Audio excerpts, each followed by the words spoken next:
I'm Hillary Heidi, a producer at BioWare. Let's take a closer look at the Mage build we featured at the recent State of Play. I call this build the Dragon Killer because my gear and skills have been optimized to take on a powerful boss, this Ice Dragon. As a mage, I can switch between two weapon sets, a staff for ranged attacks, or an elemental orb and dagger for close quarters combat. I'm facing off against an Ice Dragon, which is vulnerable to fire, so I've equipped Earth Emerald's Ash as my elemental orb. It reduces enemy damage, makes burning last longer and do more damage, and increases the cap on burning stacks. My dagger, Thorn of Misfortune, gives me access to the physical damage type and synergizes with my affliction-based build, increasing the damage of arcane bombs, which I build up with repeated orb attacks.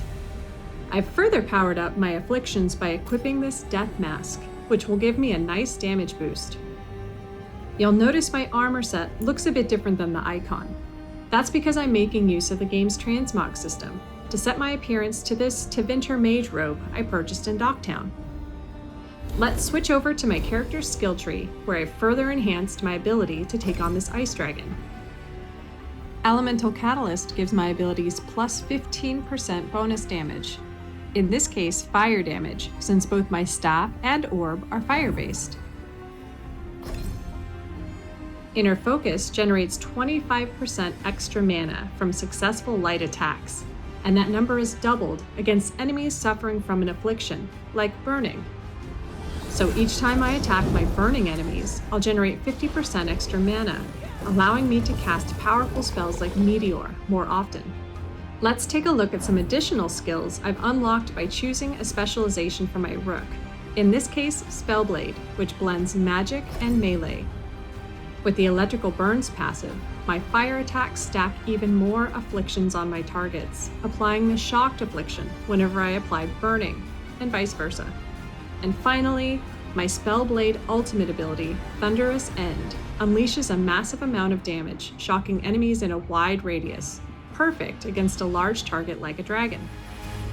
Let's return to our battle with the Ice Dragon to talk about synergies and combos. Here I've got the dragon staggered.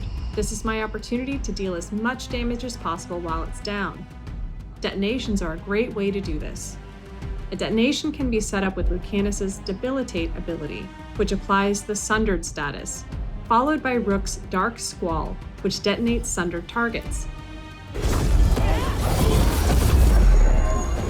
I'll follow this up with Tasha's Fire Breath to apply burning damage. Normally, I'd have to wait for my companions to cool down before I could use their abilities for another combo. But I've got a secret weapon up my sleeve, the Dreadwolf's Lyrium Dagger. My dagger is equipped with 3 runes.